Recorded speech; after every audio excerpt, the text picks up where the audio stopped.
মহিউস-সুন্নাহ আল্লামা মাহমুদুল হাসান হাফিজাল্লাহু কর্তৃক শাইখুল হাদিস মামুনুল হক সাহেবকে থাপ্পড় দেওয়ার বিষয়টি নিয়ে সারা দেশে প্রচুর সমালোচনার জন্ম দিয়েছে। আল্লামা খালিদ সাইফুল্লাহ আইয়ুবী তিনি একটি পোস্ট করে লিখেছেন, নিজের মতো করে আদর করেছেন, সুন্নত তরিকায় হলে আরও ভালো হতো।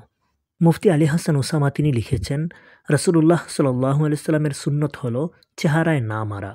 হাদিসে আছে, তোমাদের কেউ কাউকে মারলে তার চেহারায় যেন কোনোভাবে আঘাত না করে। বুখারী ও মুসলিম। ইবনু হাজার রহমতুল্লাহ আলাইহি বলেন, সব ধরনের শাস্তি এর অন্তর্ভুক্ত। চলমান ইস্যু নিয়ে কথা না, তবে শাসনের ক্ষেত্রে সকলেরই সুন্নত তরিকা শিখে নেওয়া উচিত। মুফতি রাফি বিন মনির তিনি লিখেছেন, সন্তান জেলে থাকাকালীন বাবার কি ভূমিকা ছিল। আর এই পোস্টের কমেন্টে খালিদ সাইফুল্লাহ আইয়ুবী লিখেছেন, বাবা সন্তানদের মাকে দেখাশোনা করছে।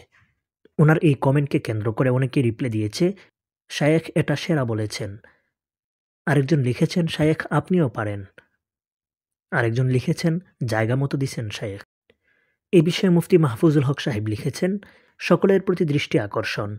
আমাদের সকলের মুরব্বী শায়েখ মাহমুদুল হাসান হাফিজাউল্লাহ মামুন সাহেবের সাথে যে আচরণটা দেখিয়েছেন সেটা ছিল মামুন সাহেবের নম্রতা এবং উপস্থিত বুদ্ধিমত্তার পরিচায়ক। এছাড়া বড়দের কাজগুলো বোঝা খুবই দুষ্কর, তাই এই বিষয়টা নিয়ে কেউ ট্রল না করি।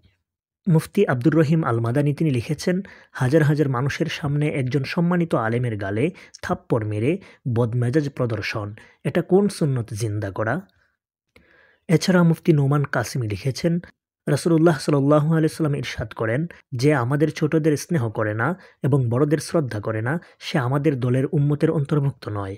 ছোটদের প্রতি স্নেহ পরবশ হওয়ার কথা আগে বলা হয়েছে, বড়দের প্রতি শ্রদ্ধাশীল হওয়ার কথা বলা হয়েছে পরে। অর্থাৎ ছোটরা স্নেহ পাওয়ার মাধ্যমে শ্রদ্ধা করা শিখবে, স্নেহ করতে না পারলে শ্রদ্ধা পাওয়ার সুযোগ নেই। হ্যালো বন্ধুরা, মহিউস-সুন্নাহ কর্তৃক এমন আচরণে আপনাদের কি মন্তব্য অবশ্যই কমেন্টে জানিয়ে যাবেন।